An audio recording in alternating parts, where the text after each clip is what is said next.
My name is Susanna Zaraysky, and I'm the author of the book Language is Music. And when I was in Istanbul in November, I had the pleasure of meeting Aaron Myers from the Everyday Language Learning website. And he took me out to lunch, and we talked about language learning and what he's doing. And I wanted to interview him so that more people could learn about what he's doing to help people learn languages. So, Aaron, could you tell us a bit about yourself? Yeah. Yeah, my wife and I and our two kids moved to Istanbul 4 years ago. And I was a teacher before we came. My wife is an ESL teacher. I was a high school teacher and an ESL teacher. And I think we thought we would probably teach when we got here. But as we got into doing different things, we realized that there was just a lot of people struggling to learn languages. And so I started language coaching and writing helpful ideas, information, encouragement, tips, suggestions at the Everyday Language Learner blog. And I've been doing that, for about a year now. So it's good to be with you. Very good. All right. So the first thing I'm curious for you to talk about is something that we discussed was your mission to help people learn languages and also give free resources on the internet for people in various languages, since unfortunately most of the language learning materials that we're familiar with are all in English. So could you tell me about what you're doing, the name of your project, and what languages are currently available? Yeah. When I came to Istanbul, I hadn't really thought a whole lot about, just language learning and opportunities that people have around the world to learn languages. And as I came as an independent language learner, really learning the language on our own without classes, and we received some training to do that. We got to Turkey and realized pretty quickly that there was really just two tracks for people to take to learn English, and that's primarily what people are trying to learn here. And that was either you had enough money to send your kid to a private school that just was either all in English, or just had really a much more intense program for English, or you had enough money to send your kids to private kind of language courses after school. And and those were sort of the two options. And as as a teacher, I was always talking to parents about how their kids were doing, and asking, how are things going with English? And I kept sensing this kind of a disempowerment. They all wanted their kids to do better, but they, as parents, they really had no idea, other than sending them to, having enough money to be able to send them to special programs. They didn't really have any ideas for being able to do anything about it. And so I just really, that was the first piece of my desire to start just really helping people kind of discover how they could access a lot of the free information that is on the internet, free programs and opportunities. And then the second thing is I took some classes working on my master's in ESL. And I was taking these classes and reading just all the research and literature about second language acquisition, and just realized that, as I tried to find it in Turkish, for example, that I could hardly find anything in Turkish. It was in English. And then I just started to really kind of put this idea together that, my Turkish friends wanted to learn English, but there was not really any information out there in Turkish, or not very much, just about kind of independent, self-directed language learning, about second language acquisition theory and how we might do that. And really kind of the things that I was writing on my own blog and reading on others, these ideas of how you could go out and learn the language on your own. And so to me, it seemed like a justice issue, and in some degrees, it's not at all, to the same degree as some of the bigger justice issues around the world.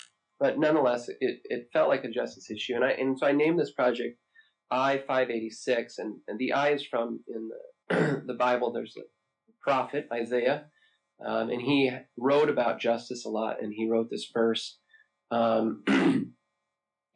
It was the fifth or the 58th chapter, chapter 6, that says, "Is not this the kind of fasting I've chosen, to loose the chains of injustice and untie the cords of the yoke and set the oppressed free and break every yoke?"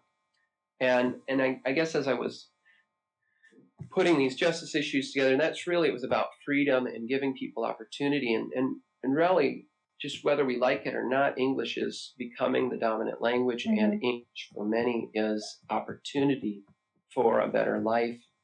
And so I just really wanted to see two things. One is to allow access to people to get to the resources on the internet, and then two was to take some of the ideas that people are writing and that I was writing about language learning and get those translated into the native tongue of people so that they could read it. And so I'm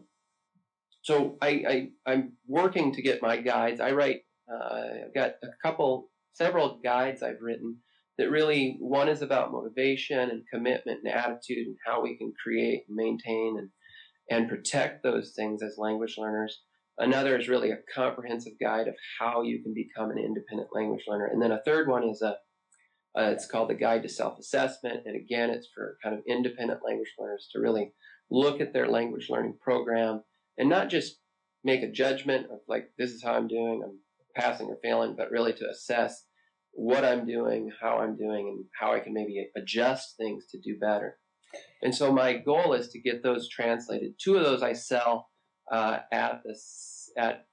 of my site, but the translated versions I'd like to give away for free and these are all digital products, ebooks, so that people could, get access to ideas about independent language learning, making a plan to do it on their own.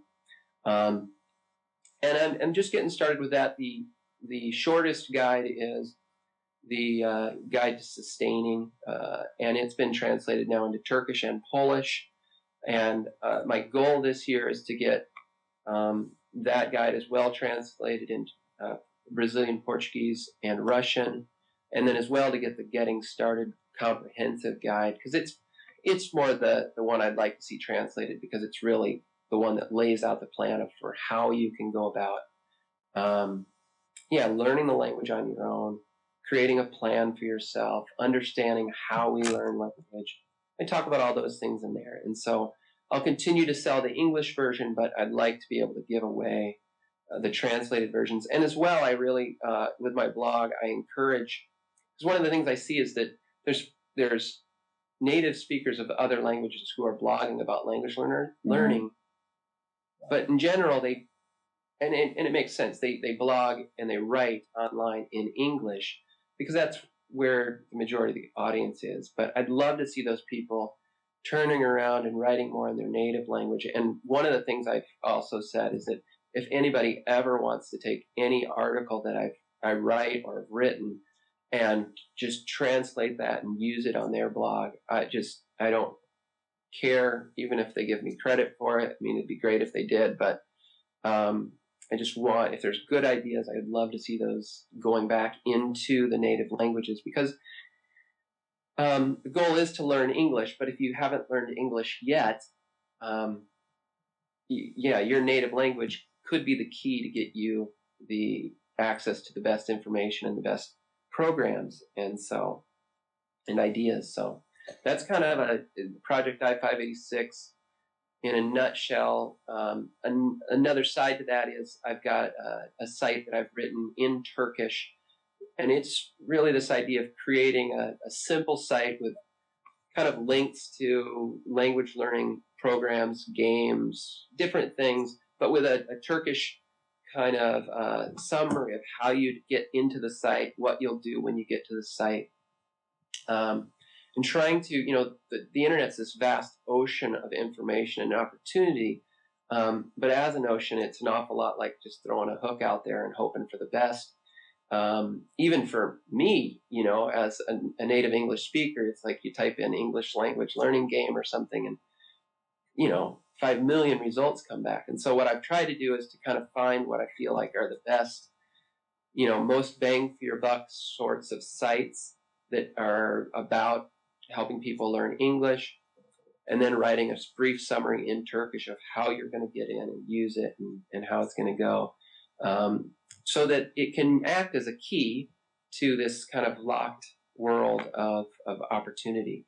And so that's another site that I've developed called İngilizce öğrenmek, which means İngilizce, of course, English, and then öğrenmek is the Turkish verb for to learn. So I have a question about the name I-586 from Isaiah. Isaiah is from the Old Testament, is that right? Yeah. Yeah. Do you have any partnerships with any religious organizations or any other language organizations? Because you talked about this being a justice issue, so it obviously goes beyond just learning English, because you see that if somebody knows English, they're going to be able to maybe get a better job, be able to travel. And as you know, something that I was blogging about this week and I did a video about was about why women should learn different languages, and about how many more opportunities women can have when they speak another language. And also there's a personal safety issue involved in being able to speak different languages. People are more empowered. So I see what you're doing as a larger justice issue. So I'm curious what partnerships you have or what partnerships you're looking for. Maybe somebody listening to this would be interested in working with you. Yeah, no, I don't. At this point, it's just my thing. I don't have any partnerships.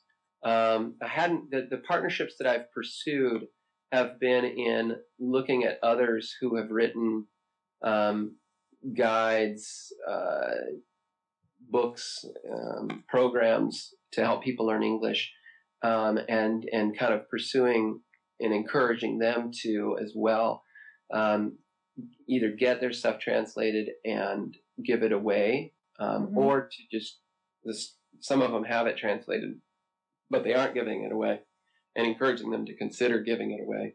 But I don't have any partnerships with it as of yet. And yeah, and that's a good thought, because I think as it is, it's, I'm really working at it as it goes, and as people volunteer and say, hey, I'd love to translate your guide. And I think it could move a lot faster. It could become a bigger, more powerful, in this arena of thinking about justice, if I did have a partnership. And so that it's probably something I should consider and look into. I haven't yet.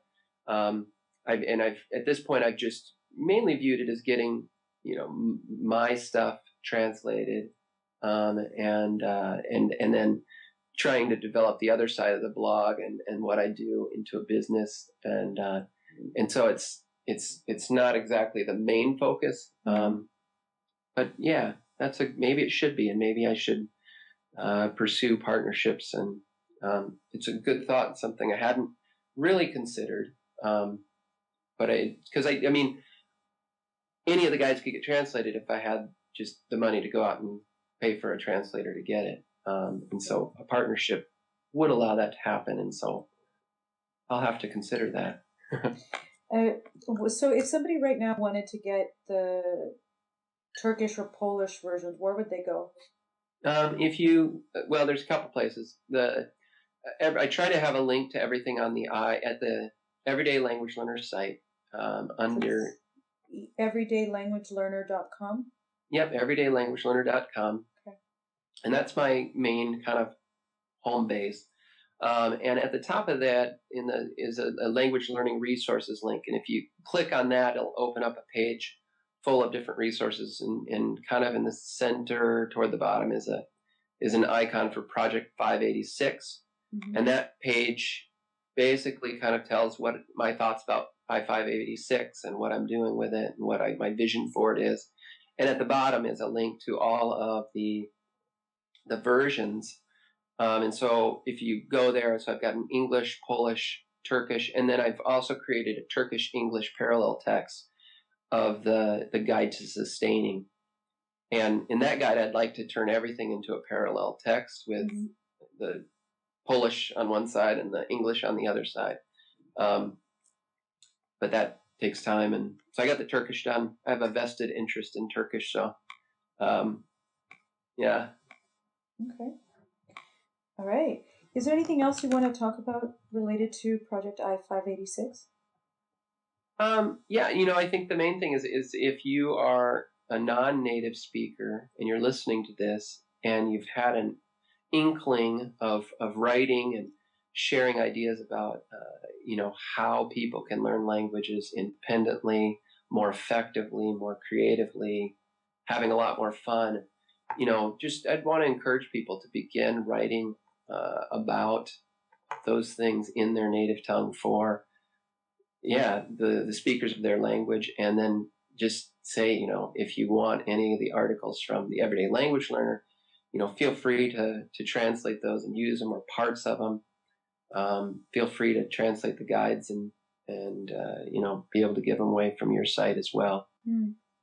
So that's So if somebody wants to give something away, should they just contact you, and then you could put a link on your website to their page where they could where the free downloads are available? With the stuff I'm giving away, you could just put a link to. I mean, all of it's just any of them are just PDF files that are, you can, when you click on them, it comes up as another web address, a URL. Mm-hmm. So if people wanted to put the Polish version, they could just grab the URL and put a link to it on their site. They don't need to come to my site if they don't want to. If they want to send people over, that's fine, but they could certainly just put a link up there. And I think more people would get it that way. So no, but I was thinking is that, let's say somebody has information available in Japanese or Chinese about language learning on their website. Do you want them to contact you? So then you could put a link to their website saying, here are free resources about language learning in X language. That would be great. One of the things, because I think one of the things I've also have on the site, on the Everyday Language Learner site, is kind of what I call language-specific sites. Mm-hmm. So, for example, if someone had a new blog in Japanese writing about language learning, then I would put a link to that on the Japanese language page under reading, so that people who are wanting to learn Japanese could go there as well and read it, but then others could as well. Yeah, so I'd love to link up to them and help them grow too. So okay.